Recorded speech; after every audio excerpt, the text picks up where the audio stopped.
नमस्कार विद्यार्थियों। पाश्चात्य राजनीतिक विचारकों के इस व्याख्यान में हम हॉब्स के चिंतन की आलोचना के संबंध में बात करेंगे।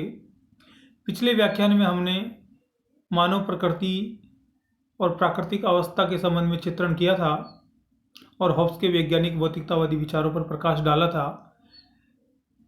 उसी कड़ी के तहत आज के इस व्याख्यान में हॉब्स के चिंतन में कुछ आलोचनात्मक बिंदुओं के संबंध में हम बात करेंगे। देखिए साथियों, कोई भी चिंतक आलोचना के दृष्टिकोण से परे नहीं हो सकता, क्योंकि उसके अपने विचारों का एक सीमित दायरा होता है और जब अन्य लोग उसके विचारों का विश्लेषण करते हैं तो वो अपने दृष्टिकोण से उस समय की परिस्थितियों के अनुसार अपने अनुसार चिंतन करते हैं, जो उस विचारक के लिए आलोचना के बिंदु बन जाते हैं। तो यहाँ हॉब्स के चिंतन में भी हमें आलोचना के कुछ बिंदु दिखाई देते हैं जिनके संबंध में हम बात करते हैं। आइए हम शुरू करते हैं। हॉब्स के सामाजिक समझौता सिद्धांत की आलोचना। थॉमस हॉब्स के सामाजिक समझौतावादी सिद्धांतों की कई स्तर पर आलोचना की गई है। हॉब्स के सामाजिक समझौता सिद्धांत की आलोचना के अनेक बिंदु व्याप्त हैं। उनमें से कुछ प्रमुख बिंदु जिनके ऊपर हम चर्चा करेंगे वो निम्न प्रकार हैं। पहला, मानव स्वभाव का चित्रण दोषपूर्ण। हॉब्स ने मानव स्वभाव का एक पक्षीय चित्रण किया है। उन्होंने मानव को एकांकी, निराशावादी एवं घोर स्वार्थी, कपटी, लालची एवं क्रूर बतलाया है, क्षणभंगुर बताया है। जबकि मनुष्य में हो सकता है ये दुर्गुण हो, लेकिन इन दुर्गुणों के बावजूद भी बहुत से सद्गुण मनुष्य के व्यक्तित्व में प्रकृति से ही निहित होते हैं। क्योंकि जिसमें क्रोध होता है उसमें प्रेम भी होता है, जिसमें घृणा होती है उसमें अनुराग भी होता है, और जो एक पक्षीय होता है वह बहुपक्षीय भी हो सकता है। तो हॉब्स का जो चिंतन का दायरा था वो एक पक्षीय लगता है, क्योंकि मनुष्य में दयालुता, परोपकार, प्रेम, उदारता, सहिष्णुता, सहयोग आदि बहुत से गुण पाए जाते हैं जिनको हॉब्स ने अपने चिंतन में नकार दिया। हॉब्स ने केवल मानव के एक पक्षीय चिंतन, एक पक्षीय व्यवहार का ही चित्रण किया है, जो सही नहीं है।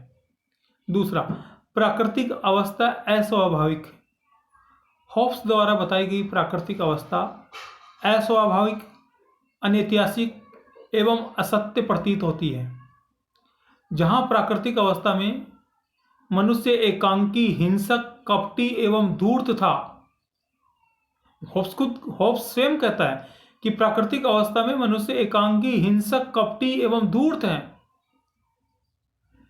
फिर अचानक सामाजिक समझौता होने के बाद में वह शांतिपूर्ण समाज में कैसे रहने लग जाता है। यानी मनुष्य इतना सहयोगी, इतना शांतिपूर्ण, इतना सद्भावनापूर्ण कैसे हो जाता है। इसका हॉब्स के पास कोई जवाब नहीं है, क्योंकि ये कोई जादुई छड़ी नहीं है कि रातों रात व्यक्ति का चरित्र, व्यक्ति का स्वभाव बदल जाए। ये कोई जादुई छड़ी नहीं है। जो व्यक्ति कपटी, हिंसक, धूर्त होगा वो सहयोगी, शांतिपूर्ण, सद्भावनापूर्ण कैसे हो सकता है अचानक। इसका हॉब्स के पास कोई जवाब नहीं है। तो ये जो प्राकृतिक अवस्था का जो हॉब्स ने चित्रण किया ये अस्वाभाविक है, अनुचित है। तीसरा, जहां हॉब्स प्राकृतिक अवस्था में प्राकृतिक अधिकारों की बात करता है यह अतार्किक है, क्योंकि अराजकतापूर्ण प्राकृतिक अवस्था में व्यक्ति को कोई अधिकार प्राप्त हो इसकी कल्पना भी नहीं की जा सकती। एक तरफ तो हॉब्स कहता है कि प्राकृतिक अवस्था में समग्र अराजकता की स्थिति थी, सब जगह अराजकता, मत्स्य न्याय व्याप्त था, और दूसरी तरफ वह प्राकृतिक अधिकारों की बात करता है। तो जहां प्राकृतिक अवस्था छिन्न भिन्न हो, अव्यवस्थित हो, वहां प्राकृतिक अधिकारों की बात करना तो केवल काल्पनिक बात है। यह भी हॉब्स की आलोचना का एक बिंदु है। चौथा, निरंकुशता का समर्थन। हॉब्स द्वारा स्थापित शासन व्यवस्था पर कोई नियंत्रण नहीं है। होब्स ने जिस शासन व्यवस्था की बात की उस पर कोई नियंत्रण नहीं है। तो ये निरंकुशता का समर्थन जो होब्स करता है वह पूर्णतया निरंकुश शासन की बात करता है। और वो तो यहां तक कहता है कि मनुष्य को किसी भी स्थिति में, व्यक्ति को किसी भी स्थिति में निरंकुश शासक के आदेशों की अवहेलना करने का अधिकार नहीं है। केवल एक जगह वह शासक के आदेशों की अवहेलना का अधिकार देता है जहां व्यक्ति के प्राणों को संकट हो। तो ऐसी स्थिति में जहां पूर्णतया निरंकुश शासन की बात होब्स करता है तो ये तो वैसी स्थिति हो गई कि कुएं में से निकाल के बावड़ी में डाल दिया, तो इधर गिरे तो कुआं, इधर गिरे तो खाई। तो इससे बढ़िया तो प्राकृतिक अवस्था ही ठीक थी। उस पर न तो व्यक्ति के अधिकारों का, न कानून का, न ही किसी अन्य सत्ता और संगठन का अंकुश है। जो होब्स जिस अवस्था की बात करता है उसकी बात मैं कर रहा हूं। इस अवस्था में मनुष्य की स्थिति पशुओं के झुंड जैसी लगती है जिसमें एक चरवाहा सबको नियंत्रित करता है। जैसे बहुत से पशुओं को एक चरवाहा नियंत्रित करता है ना, तो वैसा ही है कि ये पशुओं का एक झुंड है, यानी लोगों का एक झुंड है जिसको निरंकुश शासक नियंत्रित करता है और अपनी मर्जी, मन मर्जी उन पर थोपता है। तो ये जो निरंकुशतापूर्ण शासन व्यवस्था का होब्स समर्थन करता है, ये एक तरह से वैसी स्थिति कि इधर कुएं में से गिरे और बावड़ी में डाल दिए, ऐसी स्थिति है। तो ये सही नहीं है। होब्स के सामाजिक समझौते की इन आलोचनाओं के बावजूद भी यह समझौता कई दृष्टिकोण से महत्वपूर्ण है। देखते कैसे। इसमें राज्य को देवी उत्पत्ति एवं प्राकृतिक विकास का परिणाम नहीं मानकर मानव निर्मित एक कृत्रिम संस्था बताया गया है। होब्स ने कहा कि राज्य न तो देवताओं द्वारा उत्पन्न किया गया और न ही यह कोई मानव, यही नहीं यह कोई प्राकृतिक संस्था है, प्रकृति से इसका कोई विकास हुआ। यह कृत्रिम संस्था है जिसका मनुष्यों ने स्वयं निर्माण किया। होब्स के विचारों ने संप्रभुता की धारणा को प्रतिपादित करने का मार्ग प्रस्तुत किया है। ये जो संप्रभुता की धारणा, हालांकि संप्रभुता की बात होब्स से पहले भी प्रचलित थी, लेकिन जिस नए रूप में, जिस नई व्यवस्था के तहत होब्स ने संप्रभुता की बात की, वह दृष्टिकोण बिल्कुल राजनीति विज्ञान की दृष्टि से बिल्कुल नया है और यह होब्स के चिंतन का एक महत्वपूर्ण योगदान राजनीति विज्ञान के विद्यार्थियों के लिए माना जा सकता है।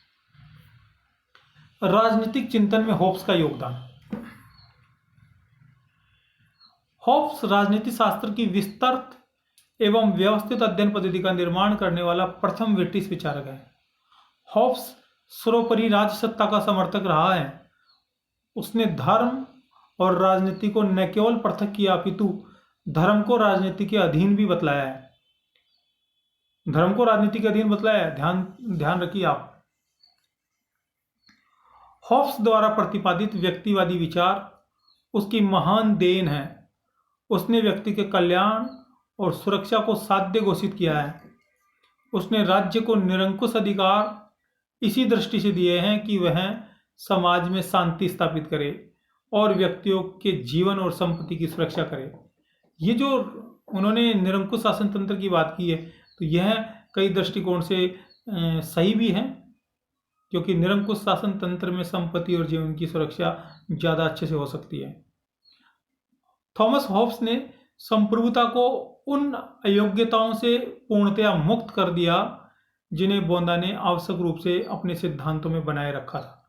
यानी जो संप्रभुता की जो कमियां थी, जो कुछ अयोग्यताएं थी, उन सबको भी होब्स ने अपने चिंतन में बिल्कुल दूर कर दिया।